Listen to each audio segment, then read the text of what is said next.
네, 오늘 우리가 함께 살펴볼 하나님의 말씀은 요한계시록 18장 20절에서 24절까지의 말씀입니다. 요한계시록 18장 20절에서 24절까지의 말씀을 저와 여러분이 한 절씩 교독하도록 하겠습니다. 제가 먼저 읽겠습니다. 이것은 하나님의 말씀입니다. 하늘과 성도들과 사도들과 예언자들이여 즐거워하십시오. 하나님께서는 그대들을 위하여 그 도시를 심판하셨습니다. 또 힘센 천사가 큰 맷돌과 같은 돌을 들어 바다에 던지고서 말하였습니다. 그 큰 도시 바벨론이 이렇게 큰 힘으로 던져질 터이니 다시는 그 흔적도 찾을 수 없을 것이다. 검은 고를 타는 사람들과 노래를 부르는 사람들과 피리를 부는 사람들과 나팔을 부는 사람들의 노랫소리가 다시는 내 안에서 들리지 않을 것이요 어떠한 새 공장이도 내 안에서 하나도 보이지 않을 것이요 맷돌 소리도 다시는 내 안에서 들리지 않을 것이다. 등불빛도 다시는 내 안에서 비치지 않을 것이요 신랑과 신부의 음성도 다시는 내 안에서 들리지 않을 것이다. 그것은 내 사형이 땅의 세로가로 행세하고 모든 민족이 내 마술에 속아 넘어갔기 때문이고. 함께 읽겠습니다. 시작. 예언자들의 피와 성도들의 피와 땅에서 죽임을 당한 모든 사람의 피가 이 도시에서 발견되었기 때문이다. 아멘. 여러분들은 좀비 영화를 한 번쯤 보셨는지 모르겠습니다. 좀비라는 것은 가상의 존재임에도 불구하고 수많은 미디어를 통해서 계속해서 재생산되는 인기 있는 소재입니다.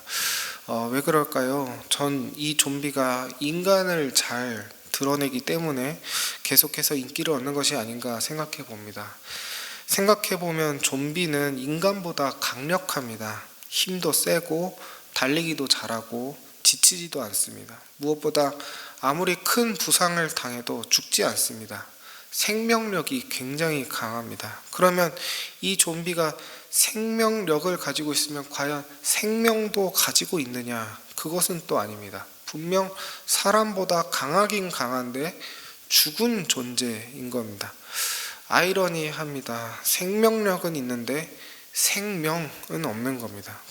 그럼 도대체 살아있는 것과 죽은 것의 차이를 만드는 것이 무엇이냐? 무엇이 인간을 인간되게 하느냐? 이것을 고민하게 만들고 진정한 인간성을 보여주기 위해서 시나리오에서는 인간다운 인간의 대표격인 주인공을 앞세웁니다. 이 주인공은 자기가 사랑하는 사람을 위해 고군분투하는 고상한 모습을 보여줍니다.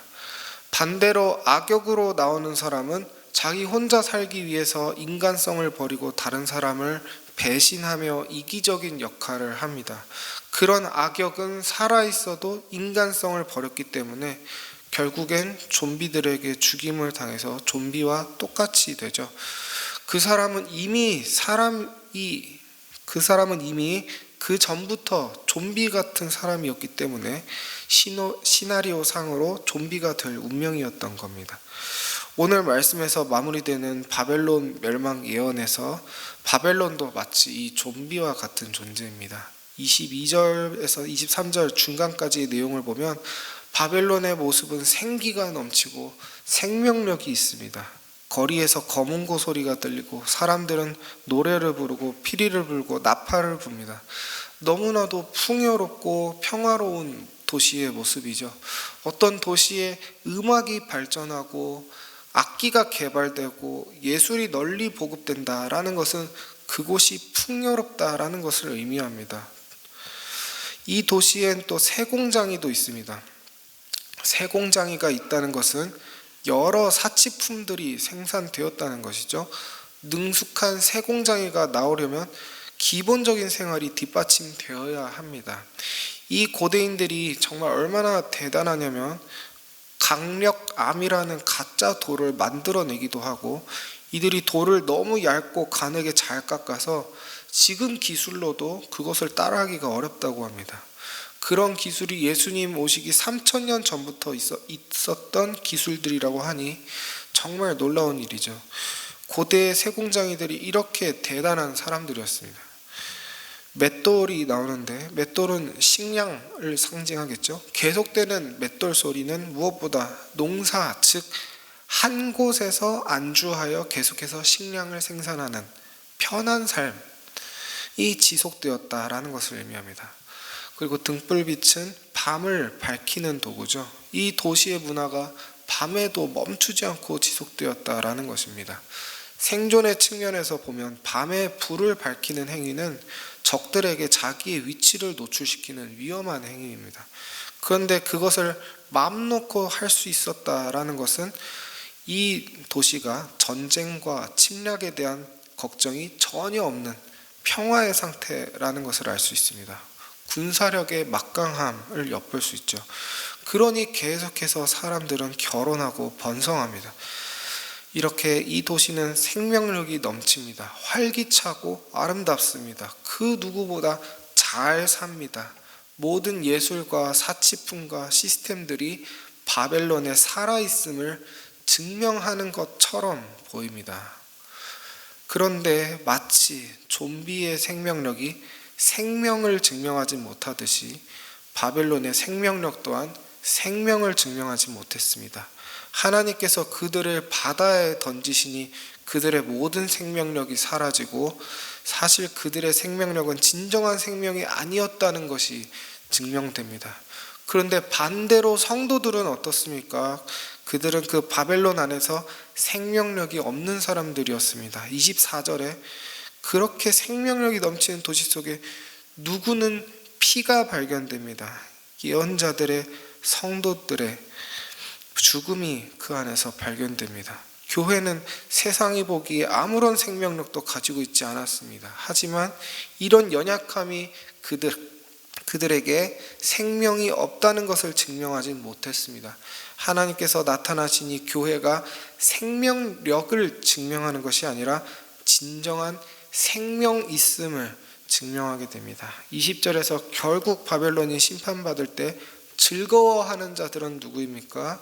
그 시끌벅적했던 바벨론의 소리는 바다 밑으로 가라앉고 오직 교회의 즐거움의 소리뿐만이 들립니다. 세상의 소리에 묻혀서 들리지 않았던 진정한 생명의 소리가 드디어 심판의 때에 증명이 되는 것입니다.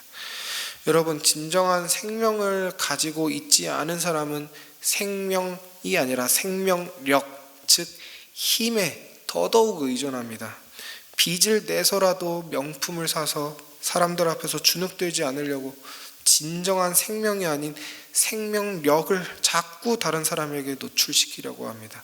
23절에 상인들이 땅에 세도가 행세를 한다. 이게 무슨 말입니까? 진정한 땅의 주인인 하나님을 무서워할 줄 모르고 자기가 창조하지도 않은 땅을 마치 자기 땅인 양 탐욕적으로 소유하며 다른 사람을 종으로 삼아 착취하는 상인들을 지칭하는 것입니다. 이렇듯 진정한 생명을 가지지 않은 사람은 계속해서 자기 힘, 생명력을 과시합니다. 분명 강하고 대단하지만 그것은 마치 사람이 아닌 좀비가 강하고 대단한 것과 같습니다. 그 안에 진정한 생명이 없습니다. 그저 괴물처럼 모든 것을 먹어 치울 뿐입니다. 그런데 먹어도 생명이 생기지 않습니다. 항상 배고프고 목마릅니다. 정말 좀비가 그렇게 하듯이 만족함을 모르고 다음 먹이를 찾아 헤매입니다. 하지만 진정한 생명을 가지고 계셨던 예수님은 어떠셨습니까? 자기의 생명력을 과시하시지 않았습니다. 사람들과 제자들이 계속해서 예수님께 나와 생명력, 즉 당신의 힘을 보여달라고 졸랐습니다. 로마 군대를 부수는 모습, 왕이 되어 자기들을 신하로 삼는 모습 등등 예수님은 우리에게 생명을 주고 싶으신데 사람들은 계속 생명력을 요구했습니다. 예수님은 오직 생명을 전하시기 위해서 자기의 모든 생명력을 십자가 앞에 내려놓으십니다. 우리의 구원자는 그런 식으로 우리에게 생명을 주셨습니다. 오늘 말씀 24절에서처럼 육체의 모든 생명력을 예수님께서 포기하십니다. 사람의 생명이 그런 것에 있지 않다라는 것을 몸소 보여주십니다. 그럼 생명은 어디에 있었습니까? 부활하신 예수님께 있었습니다. 하나님 앞에서 모든 죄를 이기시고 사망에서 승리하신 하나님의 아들을 믿는 믿음, 오직 그 안에 죽음을 이기는 진정한 생명이 있었습니다.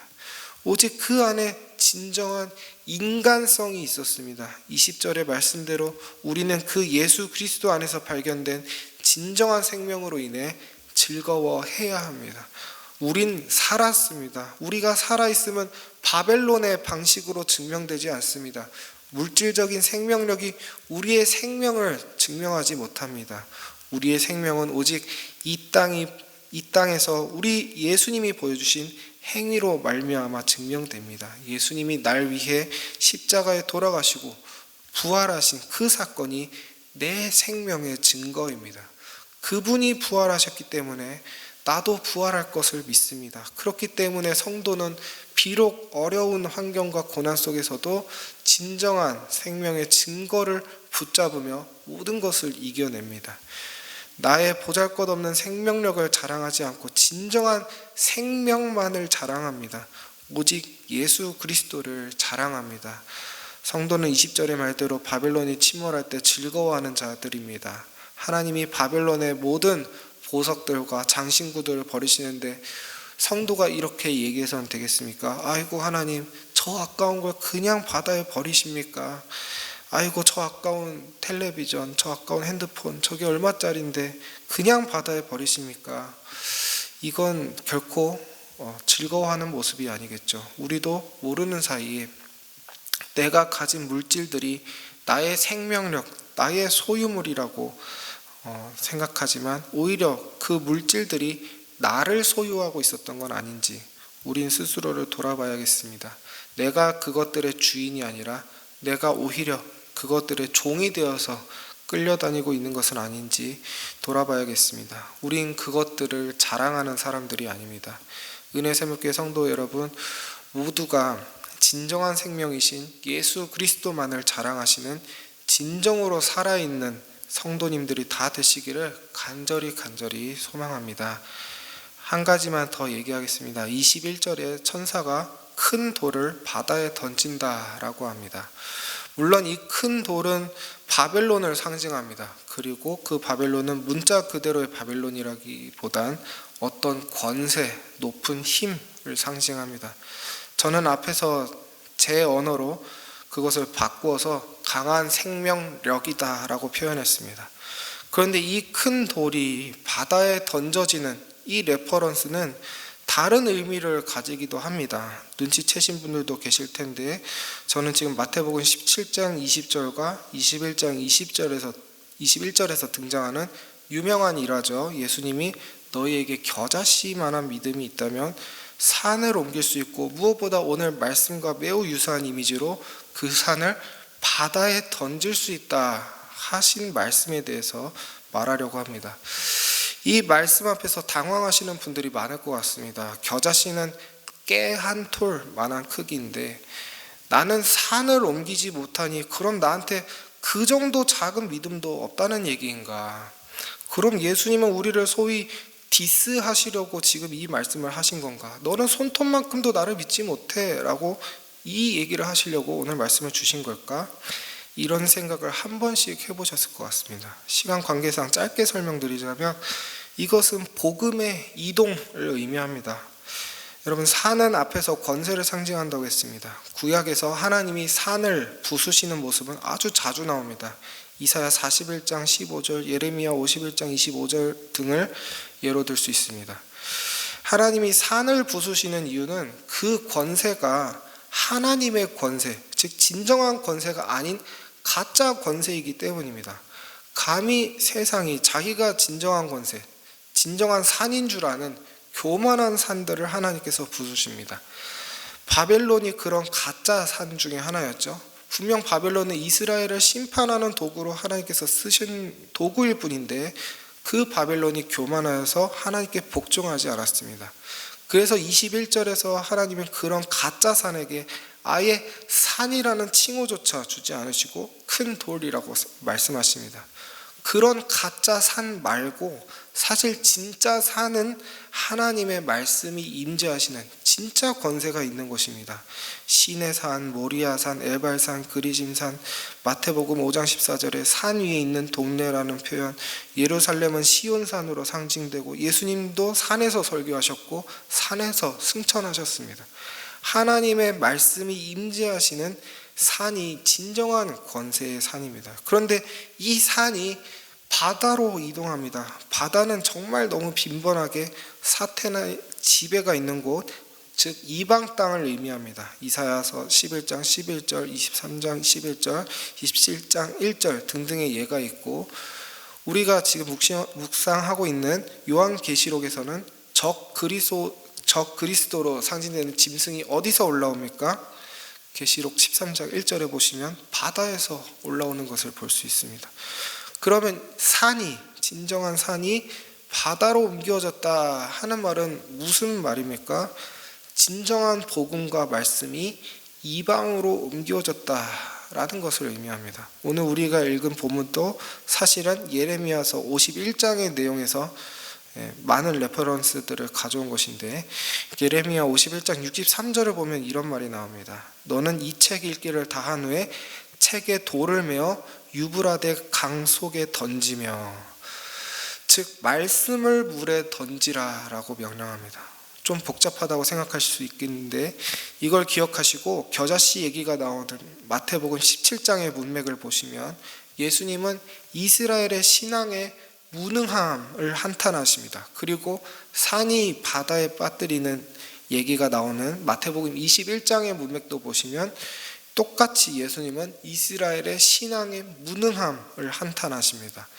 이것을 무화과 나무가 열매를 맺지 못하는 모습으로 비유하시는데, 이 점에 대해서는 다음에 설명할 기회가 있길 바랍니다. 아무튼 중요한 것은 무능한 이스라엘, 그 어떤 민족보다 하나님의 복을 받은 민족으로서 생명을 흘려보내야 하는 진정한 산, 즉 진정한 권세를 가진 민족이 이스라엘이었음에도 불구하고 너무나도 무능한 가짜 산이 되어버린 이스라엘.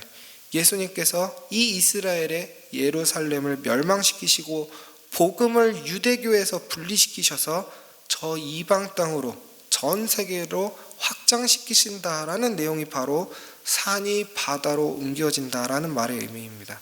이 말은 에스겔서 47장에서 나오는 성전에서 나오는 물, 즉 말씀, 복음이 동쪽의 바다를 가득 채우는, 우리가 잘 아는 찬양인 물이 바다를 덮는다라는 말씀의 의미와 일치되는 이미지입니다. 이 말은 겨자씨만한 믿음이 있으면 어디에 진정한 복음, 말씀이 있는지 안다라는 의미입니다. 진정한 생명은 이제 유대교에 있는 것이 아니라 예수 그리스도를 통해 부활과 영생을 믿는 신약교회 안에 있다라는 것을 겨자씨만한 믿음만 있어도 안다라는 뜻입니다. 생명이 유대교에서 이방인들의 신약교회로 옮겨졌다라는 것이죠.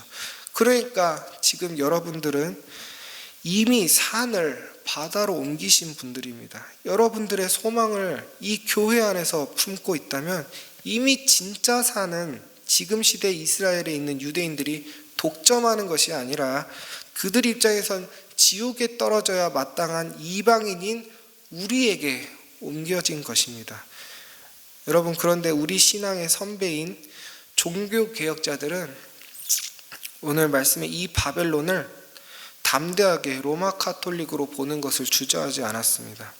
로마 카톨릭이 1000년이 넘는 세월 동안 말씀을 독점하며 그 말씀을 미신적인 것으로 바꾸고 예수 그리스도의 은혜보단 인간의 도덕적 행위를 강조하며 예수 그리스도의 영광을 가리는 만행을 저질렀습니다. 그렇게 그들에게 진정한 생명이 없으니 그들은 아까 말씀드린 대로 생명력을 과시하는 바벨론의 모습을 그대로 보여줍니다.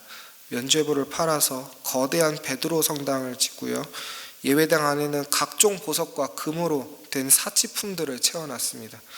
종교개혁자들은 그런 반짝거리는 것들을 내세우는 것이 아니라 오직 믿음을 내세우며 죄 용서하시는 우리 구주 예수 그리스도의 영광만을 높였습니다.